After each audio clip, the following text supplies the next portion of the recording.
महाभारत का युद्ध समाप्त हो चुका था। चारों तरफ केवल विनाश दिखाई दे रहा था।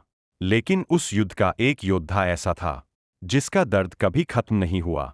उस योद्धा का नाम था अश्वत्थामा। अश्वत्थामा गुरु द्रोणाचार्य के पुत्र थे। वे बचपन से ही अत्यंत शक्तिशाली योद्धा माने जाते थे। कहा जाता है कि उनके माथे पर एक दिव्य मणि थी जो उन्हें भय और रोगों से बचाती थी। महाभारत के युद्ध में अश्वत्थामा ने कौरवों की ओर से युद्ध किया। लेकिन जब उनके पिता द्रोणाचार्य की मृत्यु हुई तो अश्वत्थामा क्रोध और बदले की आग में जल उठे। रात के अंधेरे में उन्होंने पांडवों के शिविर पर हमला कर दिया। लेकिन वहां पांडव नहीं थे, बल्कि उनके पुत्र सो रहे थे। क्रोध में अंधे होकर अश्वत्थामा ने उन सभी का वध कर दिया। जब भगवान श्री कृष्ण को यह पता चला तो वे अत्यंत क्रोधित हुए। उन्होंने अश्वत्थामा को श्राप दिया, तुम हजारों वर्षों तक इस धरती पर भटकते रहोगे। तुम्हारे माथे का घाव कभी नहीं भरेगा।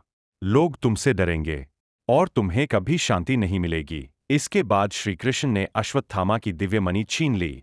कहा जाता है कि तभी से अश्वत्थामा अकेले जंगलों और वीरान स्थानों में भटक रहे हैं। आज भी कई लोग दावा करते हैं कि उन्होंने अश्वत्थामा को देखा है। कुछ लोग इसे सच मानते हैं तो कुछ इसे केवल एक रहस्य कहते हैं। लेकिन महाभारत की यह कहानी आज भी लोगों को डर और रहस्य का एहसास कराती है। क्या आपको लगता है कि अश्वत्थामा आज भी जीवित है?